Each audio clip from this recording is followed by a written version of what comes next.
You talked about your short-lived basketball career. You picked up softball. When did you know softball was what you wanted to do and what you loved?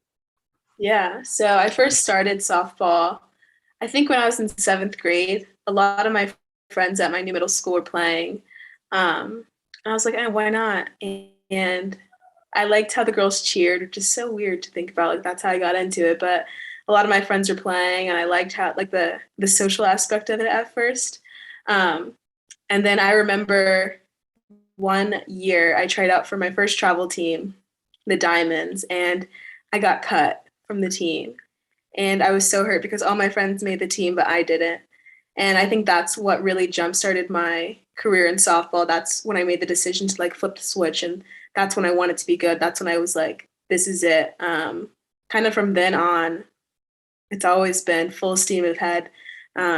Just trying to be the best version of myself, trying to be the best version of softball player that I can, trying to be the best in Tampa, trying to be the best at the Little League, trying to be the best in my high school. I think um, me getting cut from that 12U travel team really just set in motion like a cascade of events that I couldn't have even predicted when I first started or first joined it. So yeah, kind of not the stereotypical how I got into sports, but or how I got into softball, but definitely grateful that it was me who made that decision, and not my parents just putting me in it for sure. For sure. That's like not how you got into it, but that's kind of like the cliche story. Like when you hear about somebody getting cut, we all have heard Michael Jordan got cut from his high school team and this and that. Like you talked about that was when you decided to take it serious and you were full steam ahead. Like, but what did that entail? Like what changed about your mindset and just the things you were doing once you got cut from that team and you realized that you had to step it up?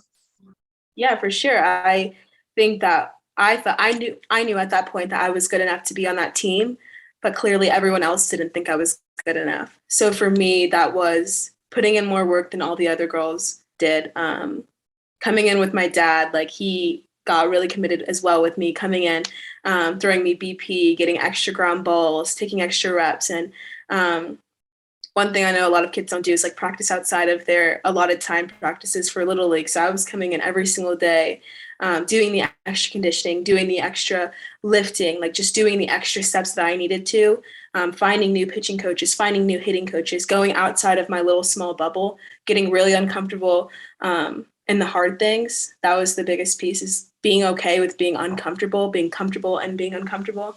Because that's where growth happens. You don't grow by being comfortable. You don't grow by playing it safe. You grow by taking risk and trying new things, finding new ways to work. And um, I think all of that was definitely a journey and definitely a process, but it really taught me a lot of lessons that I think brought me here for sure.